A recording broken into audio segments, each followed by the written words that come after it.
Bien, bonsoir tout le monde et bienvenue sur le campus de l'université.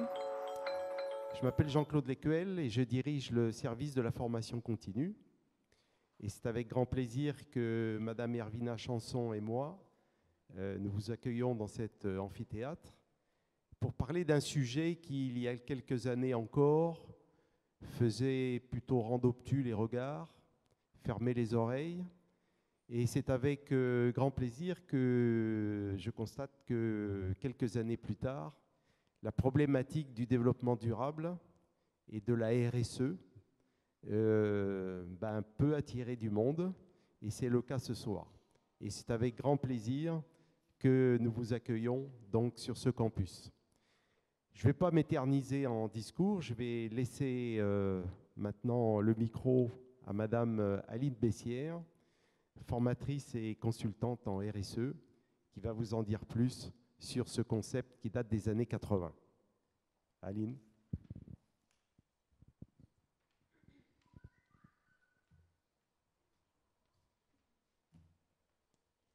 Bonsoir à vous et merci d'être présent ce soir autour d'une thématique, comme le disait Jean-Claude Lecuel, qui occupe une place grandissante dans le paysage économique polynésien.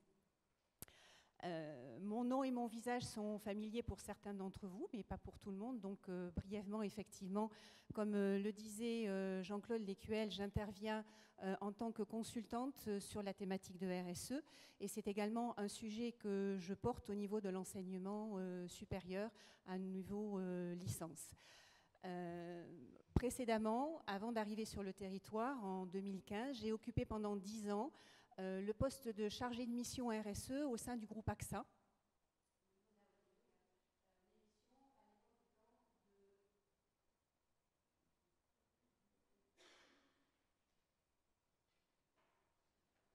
Mes missions à l'époque consistant à élaborer la stratégie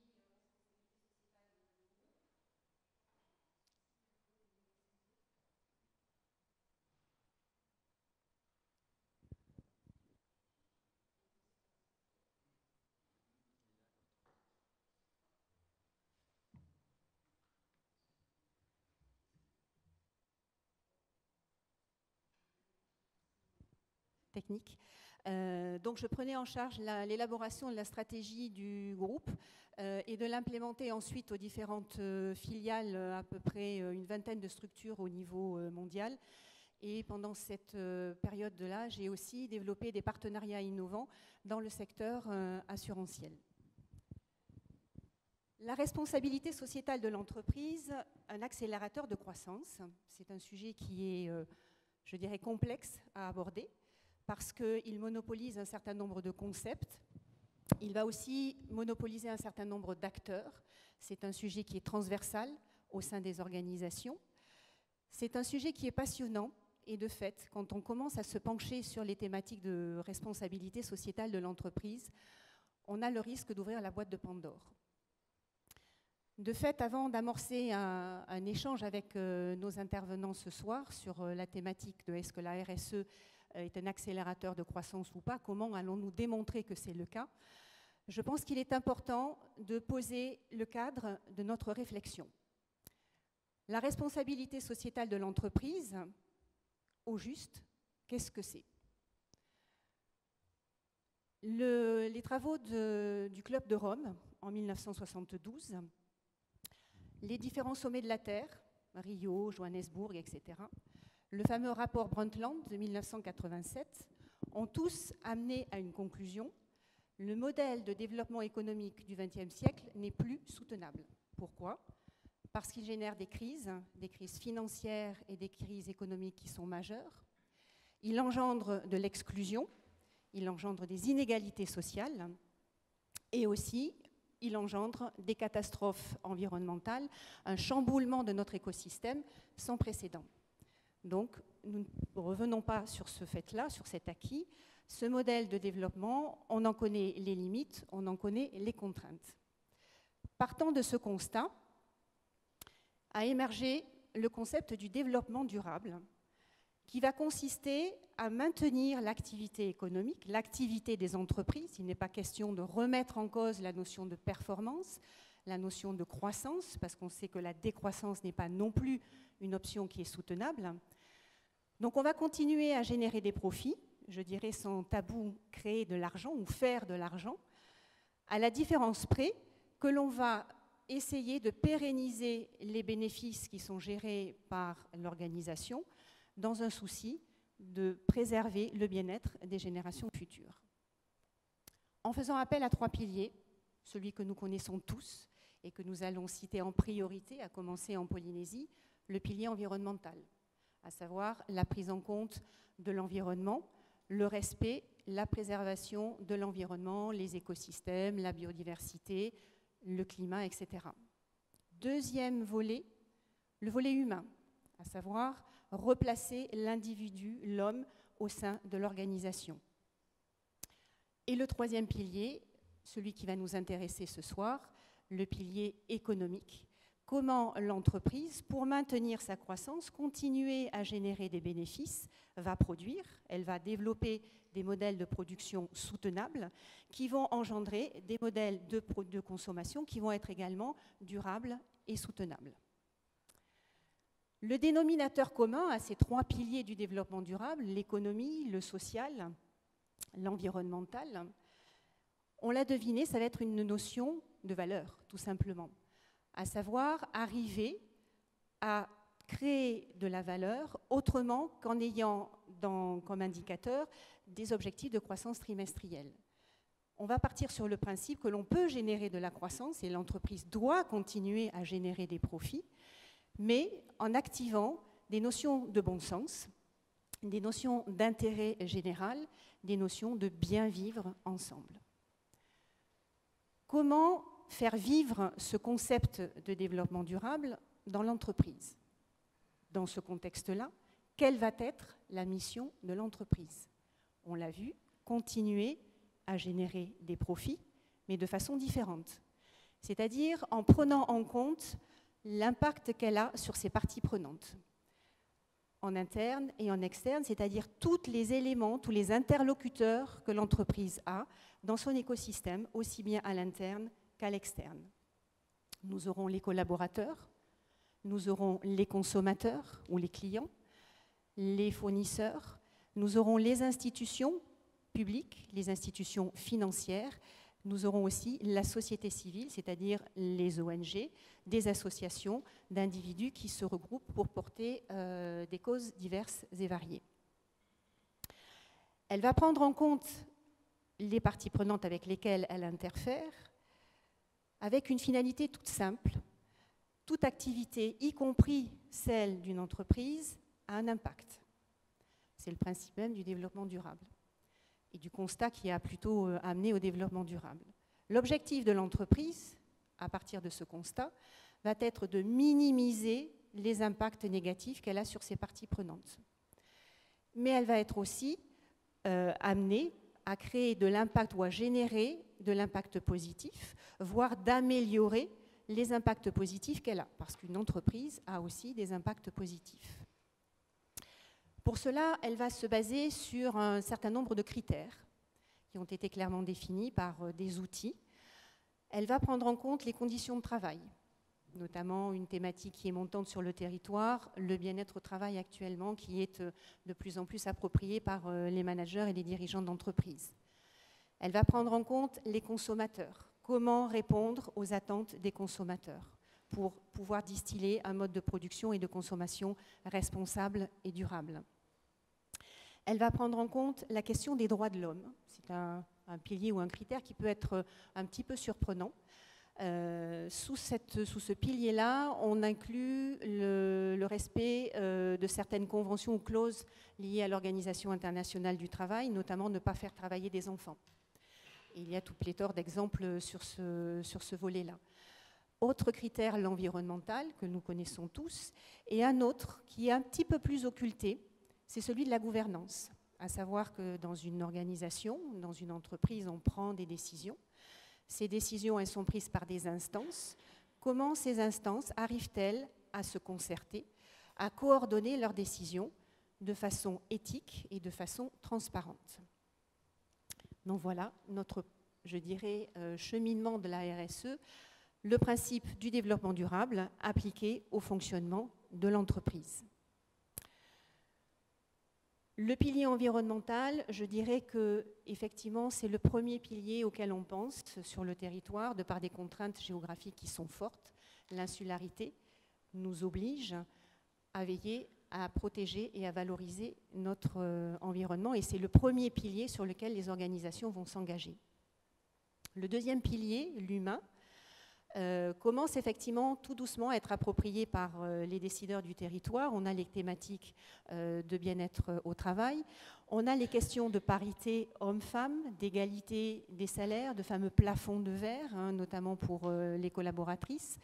Nous avons les questions de gestion de la performance des collaborateurs, la gestion des talents, la formation, et des, je dirais, thématiques de plus en plus montantes, les méthodes de management agile. On se préoccupe de plus en plus de la santé des collaborateurs. Et là, je pense que la semaine dernière, vous avez pris connaissance dans la presse locale de l'initiative entreprise qui va s'engager pour accompagner les collaborateurs à avoir une santé sur le lieu du travail. On est typiquement dans des démarches de RSE sous un angle humain. Sur la question économique, qui sera débattue tout à l'heure, la RSE va obliger l'entreprise à réfléchir à ses modes de production. De fait, elle va s'embarquer dans des pratiques d'innovation. Elle va développer un pôle recherche et développement. Elle va aussi veiller à prendre en compte les attentes de ses consommateurs ou de ses clients, en offrant des produits qui sont accessibles à tous et qui sont adaptés à tous les besoins, et ce, quel que soit le secteur d'activité. Des exemples dans le secteur assurantiel, une compagnie d'assurance peut adapter les produits en fonction du comportement ou de la responsabilité que ses clients ont. Par exemple, selon que vous conduisez de telle ou telle façon, un assureur va adapter son produit assurantiel de manière à vous faire payer moins ou vous faire payer juste, ce qui va correspondre exactement à votre besoin. Elle va aussi, par exemple, dans le secteur financier, développer des produits qui vont concerner un personnel ou des personnes qui sont exclues des moyens financiers traditionnels. Je pense ici plus précisément à la microassurance ou la microfinance, où on va adapter des produits à des personnes qui sont exclues du système classique. On va leur proposer une solution adaptée à leurs moyens financiers, de sorte que l'institution bancaire va s'ouvrir une part de marché qu'elle n'avait pas jusqu'à présent conquise. Donc on est toujours dans une logique de performance et dans une logique de croissance, dans une logique de gain, mais en prenant en compte l'intérêt général de nos parties prenantes. Nous avons aussi sur cet aspect économique la prise en charge de risques émergents. Ce que l'on entend par là, ce sont les gros risques que toute entreprise, d'une façon directe ou indirecte, sera amenée à subir un jour ou l'autre dans le cadre de son activité. Ce sont ce qu'on appelle les mégatrends en termes anglo-saxons. Ce sont des tendances qui ont été définies par les Nations Unies et la branche environnementale des Nations Unies. Ce sont les problèmes de changement climatique, bien entendu, de réchauffement du climat. Ce sont des questions de sécurité alimentaire, de croissance démographique, d'inégalité des revenus, de déforestation, de santé publique, également d'éducation. À un moment donné, dans la façon dont elle va mener sa stratégie, une entreprise, quelle qu'elle soit, y compris une PME, sera confrontée peut-être à un problème de difficulté d'accès à ses ressources, ou par le biais de ses fournisseurs, elle sera confrontée à un problème de raréfaction de l'eau, ou de déforestation, ou de problématiques des transports. Donc, dans sa façon de concevoir sa croissance, de se développer, de développer sa stratégie, l'entreprise devra prendre en compte ces fameuses grandes tendances. De fait, si l'on essaie de résumer notre propos, et je dirais d'une certaine façon pour le conclure, la responsabilité sociétale de l'entreprise, c'est appliquer les principes du développement durable à l'organisation, en mobilisant un certain nombre de valeurs. Et je dirais la valeur phare, la valeur première, ce sera le bon sens, essayer de bien vivre ensemble. Il ne peut pas y avoir de responsabilité sociétale de l'entreprise, il ne peut pas y avoir de croissance responsable si, à la base, il n'y a pas une réflexion autour des valeurs et de la vision que l'entreprise, que l'organisation veut porter. Et à ce sujet-là, je souhaiterais partager avec vous une déclaration qu'a faite en 2018 au Forum de Davos la présidente directrice générale de la Lloyds, une compagnie d'assurance anglo-saxonne, qui déclarait « We talk of social responsibility, which means we must consider our moral as well commercial responsibilities. As business leaders, we should be thinking how our activities can build trust and public confidence and not just focus on the bottom line. » Donc, en clair, oui, on doit continuer à faire des profits, on est là pour générer de la croissance, de la richesse, mais ne pas oublier que cette richesse, cette croissance, elles sont soutenues, elles sont sous-tendues par un système de valeurs, de principes, de visions qui vont porter la mission de l'organisation de l'entreprise. Donc nous arrivons à ce stade-là, à notre deuxième temps fort de la soirée, où nous allons investiguer concrètement, oui, comment la RSE va générer de la croissance. Et pour cela, j'ai le plaisir, ou nous avons le plaisir, d'accueillir Ella Camar, qui est chargée RQSE à la TEP, en charge de la responsabilité sociétale de l'entreprise et de la communication. Nous accueillons également Mary-Eva Burns, qui est responsable RSE chez ATN. Et enfin, Cyril Rebouillard, qui représente le club EPER, dont il est président, mais qui pourra aussi partager ses bonnes pratiques et apporter son témoignage en tant que responsable qualité au sein du groupe de CGLEC. Voilà. Donc nous avons évoqué, redit plusieurs fois que ce qui sous-tendait la responsabilité sociétale de l'entreprise, c'était de la valeur.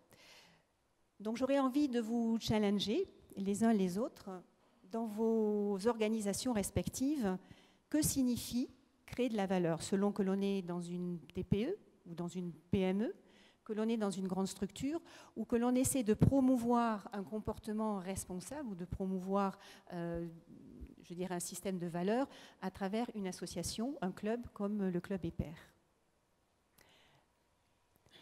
Honneur aux hommes. Alors Cyril, je te laisse la parole sur cette première question.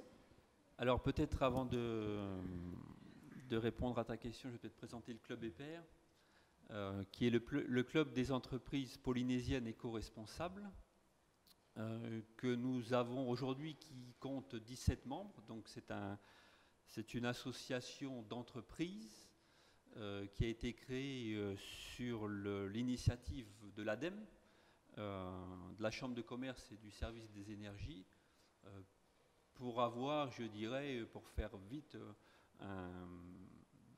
un interlocuteur du monde de l'entreprise en matière d'environnement. Et très rapidement, quand on a commencé à constituer ce club, je ne sais plus combien nous étions au départ, cet aspect environnement s'est vite, pour les raisons qu'a évoquées Aline, transformé en développement durable. Parce qu'effectivement, on est dans le monde professionnel, donc la première mission du monde professionnel, c'est bien économique. C'est bien de constituer de la valeur économique. Donc on ne peut pas parler avec un chef d'entreprise d'environnement sans aborder évidemment l'aspect économique. Donc voilà, aujourd'hui on est 17 membres, on représente à peu près 2400 salariés sur les 5 grands secteurs d'activité du tissu économique. Et nos principales missions, qu'on s'est fixées modestement, c'est de promouvoir le développement durable, et plus largement la RSE, on y reviendra peut-être tout à l'heure, et puis de créer du lien. Parce que je pense que, comme dans toute démarche, plus on est nombreux à réfléchir sur un sujet, plus on se coordonne, mieux c'est. Donc créer du lien entre les entreprises, entre les institutions, entre les associations de défense de l'environnement, en tout cas voilà, toutes les parties prenantes, comme le disait Aline tout à l'heure, qui font partie du tissu économique et social. Et effectivement, ma deuxième casquette, c'est responsable sécurité, environnement et logistique à CGLEC, une entreprise de BTP. Alors, pour essayer de répondre à ta question, effectivement, je pense que la première question, c'est quel est le rôle d'une entreprise? Est-ce qu'une entreprise, comme on peut le voir un petit peu des fois dans l'actualité, dans les affaires, c'est uniquement de créer de l'argent? Ou est-ce que l'entreprise est aussi là pour créer d'autres valeurs? D'où le S de sociétal. Et à partir du moment où on dit ça, c'est d'autres valeurs. Quelles peuvent être les autres valeurs? Donc effectivement, c'est pour ça que ces trois piliers du développement durable sont pour moi essentiels. Pour qu'on puisse être, je dirais, efficace et efficient dans toutes nos décisions, les plus simples soient-elles, pour moi, il faut toujours avoir en tête ces trois aspects-là: l'économique, l'environnement, le social. Je prends un exemple tout simple, que je prends régulièrement, mais qui parle généralement à tout le monde. Quand on monte dans sa voiture, on a ces trois aspects-là. On sait tous qu'une voiture, ça a un coût. Qui plus est, dans le monde de l'entreprise, on paye en plus celui ou ceux qui sont dans la voiture. On sait tous qu'une voiture, ça a un impact sur l'environnement. Et on sait tous, malheureusement j'étais samedi ici avec les gendarmes et les jeunes pour la sécurité routière, que une voiture, c'est source d'accidents. Donc au travers, quand on monte dans la voiture, on fait déjà de la sécurité, de l'environnement, du développement durable. Et de se dire, mes salariés, comment je peux faire pour optimiser leur déplacement, voir est-ce que j'ai besoin d'envoyer Aline chercher un courrier, qu'elle revienne, qu'elle aille chercher un autre courrier, qu'elle revienne, je fais du développement durable. Parce que je vais réduire mes trajets et donc avoir un impact positif sur mon économie, avoir un impact positif sur mon environnement, sur ma sécurité.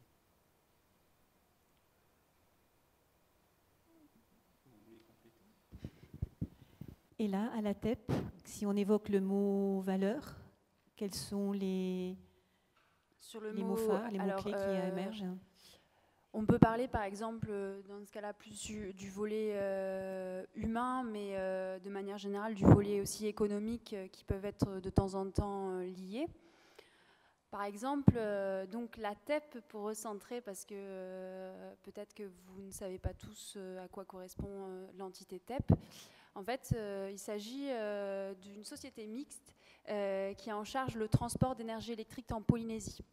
Donc pour faire simple, notre mission est de transporter l'énergie des endroits de production jusqu'aux endroits de distribution.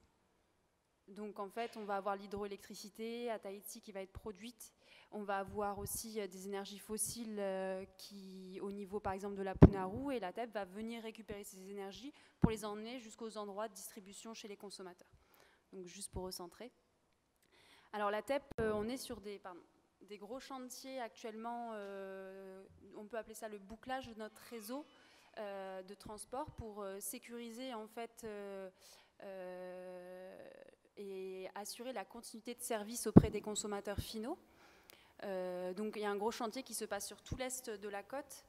Et pour ce chantier, par exemple, dans nos appels d'offres, on a intégré des clauses de responsabilité sociétale.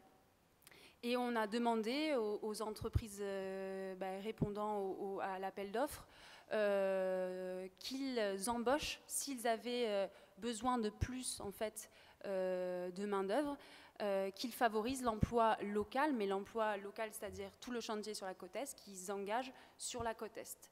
Et du coup, sur ce chantier qui a duré plus d'1 an, en fait, on a créé, grâce à cette clause et la prise en compte de cette clause par les entreprises, en fait, plus de 100 emplois. Donc là, on peut parler de création de valeur auprès, finalement, de la société locale polynésienne.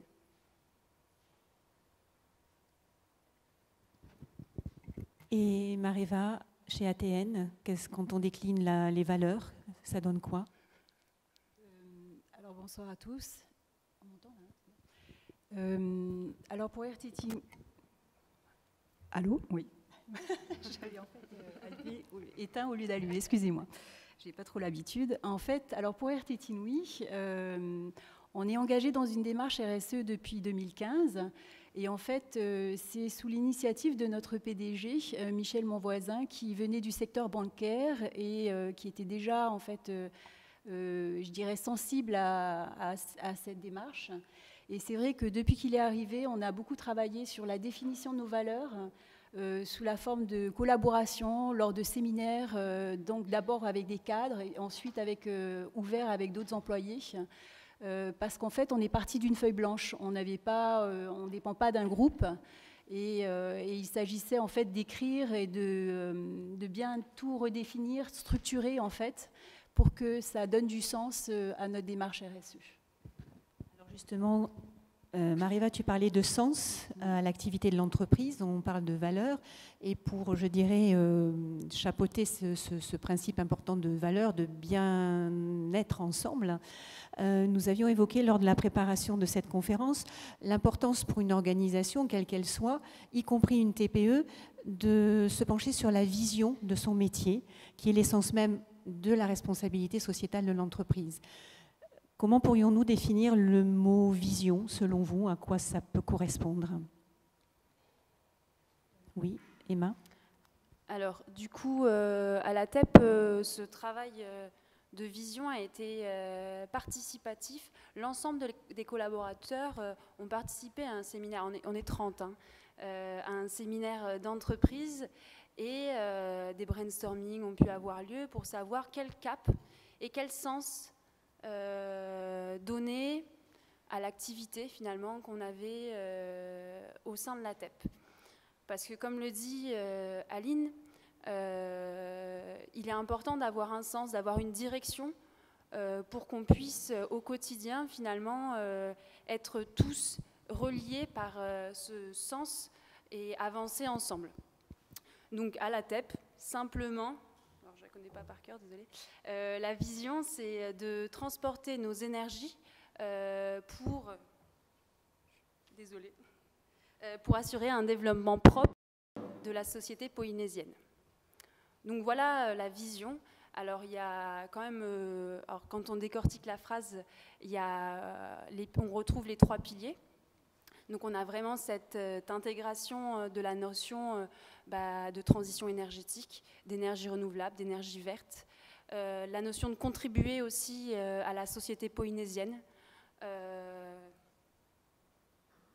et voilà, de favoriser le développement aussi via notre activité, donc la création de valeur dans notre activité au quotidien. Alors justement, cette activité au quotidien, comment arrivons-nous à la projeter dans un moyen et dans un long terme?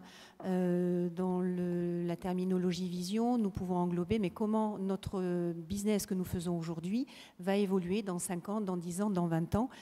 Nous aurons toujours notre même cœur de métier, par exemple chez ATN, transporter des hommes, décloisonner la Polynésie, contribuer à soutenir la politique du tourisme du territoire, mais par quels moyens allons-nous mettre en œuvre l'ensemble de ces engagements? Est-ce que tu as peut-être un mot à dire là-dessus, Mareva? Peut-être juste comment est-ce que nous on a procédé. Donc Vous avez procédé? Oui, alors donc nous on a fait un état des lieux de nos pratiques pour essayer de définir ensuite des engagements. On en a défini donc 10 autour de 4 piliers qui ont été repris justement dans le rapport de développement durable qui est disponible sur notre site et qui en fait va nous servir de boussole pour la mise en œuvre de cette démarche RSE sur du long terme, en fait. C'est ça qu'il faut dire. Et qui va ensuite évoluer en fonction de, si c'est un impact positif, on va essayer de le renforcer. Et par contre, tout ce qui va être environnement, où là on a un impact clair en tant que transporteur aérien, c'est d'essayer de réduire cet impact tout en maintenant notre activité. Alors, maintenir l'activité dans un but de croissance, de générer des profits. Le principe de la RSE, c'est de décliner des actions sur les 3 piliers environnemental, social et économique, en posant des indicateurs, en essayant de mesurer les résultats de nos actions qui ont été mises en place. Ça n'est pas tous les jours facile au quotidien. Quels sont les points peut-être sur lesquels il est parfois plus difficile de s'engager, tout en gardant cette boussole en tête? Il faut que nous continuions à produire de la valeur, à générer de la croissance. Je pense que sur tout sujet, et celui-là comme un autre, les 2 axes essentiels, c'est la transparence et la communication, le partage, que ce soit avec toutes les parties prenantes, je dirais clients, institutions, tous les contacts de l'entreprise en extérieur, mais aussi en interne. Parce qu'effectivement, c'est essentiel que l'entreprise ait des valeurs, ait des engagements. Pourquoi? Parce que c'est déjà ce qui relie les gens. On sait ce qu'on fait. Quand on vient travailler le matin, forcément, on est plus efficace, puisque c'est le terme à la mode aujourd'hui, et c'est ce qui motive les gens, quand on vient, parce qu'on sait pourquoi on vient au travail. Quand on vient travailler dans son entreprise, parce qu'on sait pourquoi et vers quoi son entreprise est engagée. Donc cette notion de valeur, c'est déjà ça. Est-ce que mon entreprise respecte le droit humain? Est-ce que mon entreprise a une éthique? Est-ce que mon entreprise a une éthique des affaires? C'est pour ça que tous ces sujets-là se retrouvent dans ce qu'on appelle la RSE aujourd'hui, mais c'est pour ça que volontairement j'ai pris tout à l'heure un exemple concret, parce que je pense que la difficulté, c'est derrière ce terme-là qui commence effectivement, comme on l'a dit en introduction, à être connu, mais qui aussi bien souvent utilise des termes où on a du mal à bien définir les choses.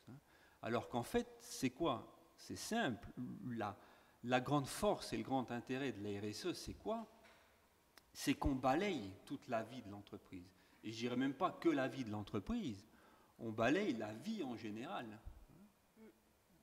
Ce qui se passe dans l'entreprise et ce qui se passe à l'extérieur de l'entreprise. Et c'est là la valeur supplémentaire de l'entreprise. C'est que je ne vais pas m'intéresser qu'à moi, qu'au pognon que je vais faire, mais je vais m'intéresser avec qui je vais le faire, pour qui je vais le faire, et dans quel environnement je vais le faire.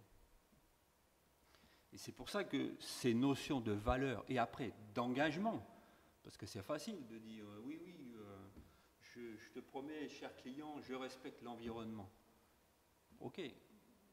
Quand on décide de s'engager et d'engager avec moi toute mon équipe, toute mon entreprise, si possible mes fournisseurs, si possible mes clients, là on est vraiment actif. Mais effectivement, ce n'est pas facile tous les jours. Parce que ça c'est bien entre nous, on en parle, on est tranquillement là, mais on sait que ce n'est pas facile. D'où l'importance, tous ensemble, de communiquer sur nos engagements et de s'engager individuellement au sein de l'entreprise. Parce que ce n'est pas que moi qui dis oui, je vais faire des actions en faveur du développement durable. Non, on a dit tous les 4, on s'engage ensemble. Donc déjà, je ne suis plus tout seul, je suis 4. Ok, là on est, je ne sais pas combien on est, 50, je ne sais plus, voilà. On est déjà 50. Ok, on se sent déjà un peu plus à l'aise pour affronter le quotidien, quoi. Donc c'est pour ça que quand je dis la première difficulté, c'est être transparent et être communiqué et être cohérent. Et ça, c'est bien quand on le dit, mais au quotidien avec tous les problèmes qu'on rencontre, c'est un peu plus difficile, quoi.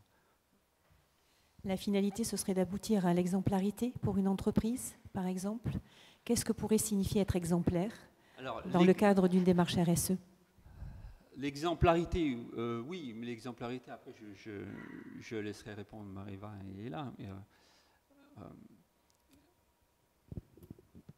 J'aime moyennement ce terme d'exemplarité. Oui, exemplarité dans le sens où, eh ben voilà, en tant qu'entreprise responsable, on va s'engager pour essayer d'œuvrer dans tout ce qu'on vient de dire et de montrer la voie aux autres entreprises.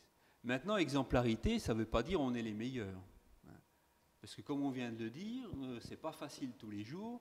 Et je pense que personne, que ce soit dans sa vie privée ou dans son entreprise, peut dire je suis le meilleur, je sais tout faire. En revanche, l'intérêt et l'important de tous ces systèmes RSE, QSE, etc., c'est quoi? C'est que là où on n'est pas bon, où on n'est pas très bon, c'est de savoir le voir, le détecter et de s'améliorer. Cette notion d'amélioration continue est extrêmement importante. Oui, on s'engage, on montre l'exemple en s'engageant, comme par exemple dans le Club EPER, on essaye de bien faire, mais ce n'est pas pour ça qu'on est les meilleurs, qu'on sait tout faire.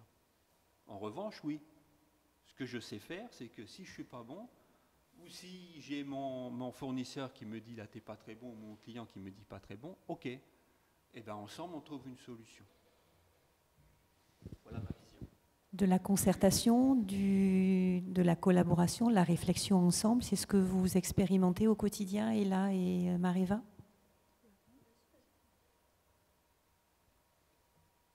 Alors pour RTT Inouï, je crois que tout à l'heure je vous ai parlé des valeurs et en fait à mon niveau ce que j'essaye de faire c'est surtout de les faire vivre en fait, qu'elles donner du sens au niveau des engagements auprès des collaborateurs pour que la démarche soit d'abord légitime en interne avant de l'être en externe et qu'après elle donne effectivement du sens, une légitimité à la démarche et qu'elle soit cohérente finalement sur du long terme. Et là, tu partages cette vision? Oui, et puis nous, pour ajouter, en fait, au niveau de la TEP, on a quand même une chance, c'est que les notions de responsabilité sociétale, de système de management par la qualité, la sécurité, l'environnement sont des choses qu'on fait et intégrées à la stratégie d'entreprise depuis, je dirais, une petite dizaine d'années. Et toutes ces démarches, en fait, ont été lancées par la direction. Donc déjà, finalement, c'est vraiment un point très important hein, dans toutes ces notions de système de management, de responsabilité sociétale. Sans leadership, sans engagement de la direction, même avec un chargé RSE, c'est pas possible. Donc c'est vraiment un autre pilier qui est important, c'est le sens doit être un sens commun, mais au début, il doit être impulsé par la direction. Donc ça, c'est une base qui me semble fondamentale. Voilà. Et juste peut-être par rapport à l'exemplarité, pour ma part, je pense qu'on peut toujours faire mieux. Donc l'idée, c'est pas d'être, on peut pas être totalement blanc, mais du coup, c'est essayer de s'améliorer. Et de faire mieux avec peut-être moins aussi, en fonction des contraintes de l'entreprise. Finalement, la RSE, c'est trouver un bon équilibre entre essayer de se développer tout en prenant en compte les autres, la société, l'environnement.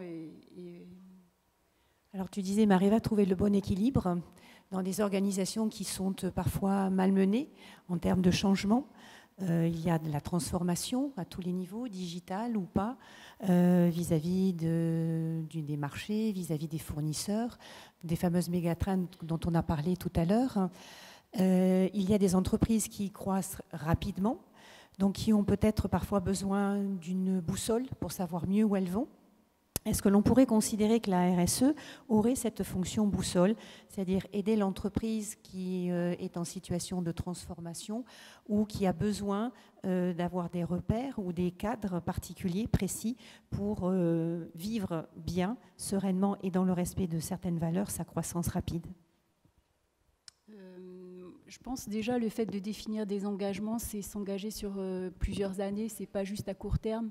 Donc ça permet de répondre un petit peu à des contraintes opérationnelles et de se dire ensuite, quand par exemple il y a des changements de direction ou des changements qui s'opèrent, je dirais, dans l'actualité d'une entreprise, le fait d'avoir des engagements permet en fait d'assurer une continuité et d'avoir effectivement une boussole sur plusieurs années.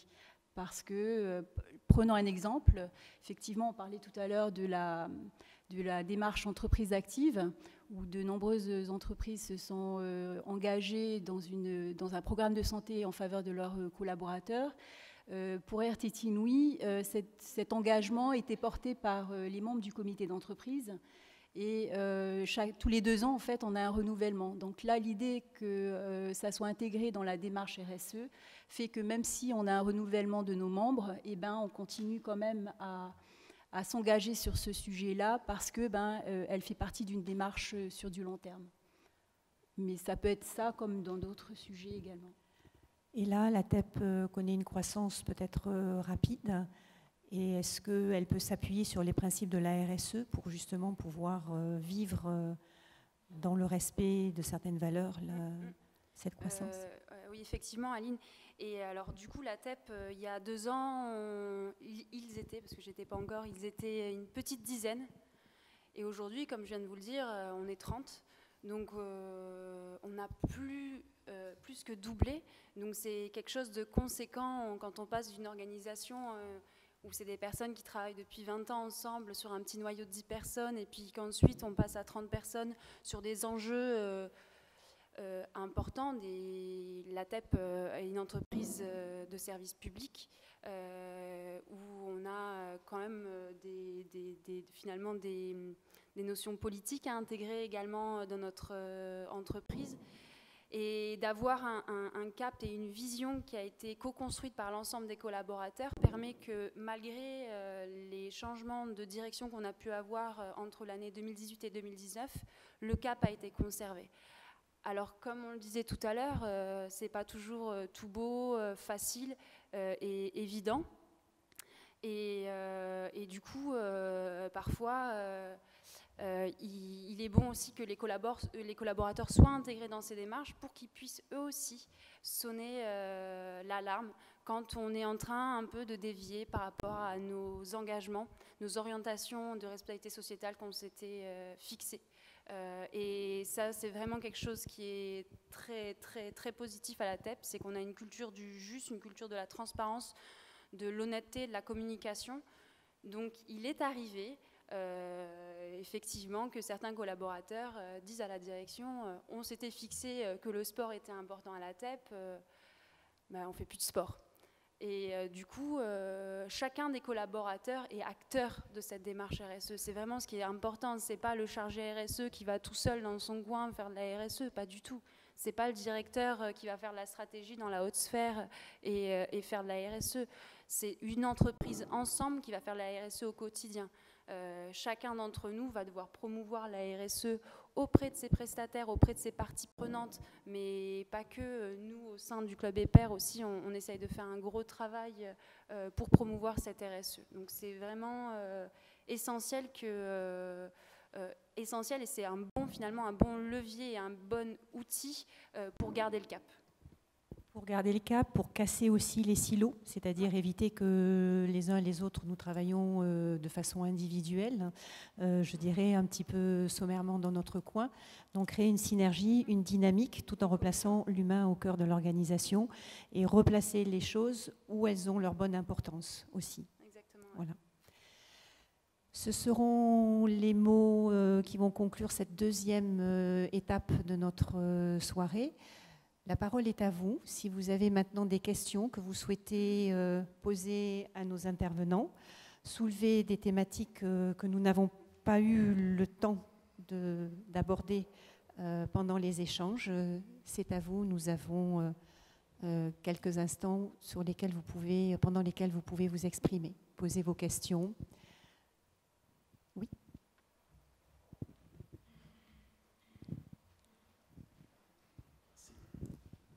Bonsoir, Christian Contardeau, je représente le MEDEF.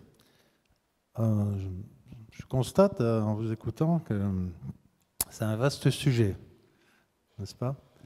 Et donc, moi, je me pose la question, à un moment,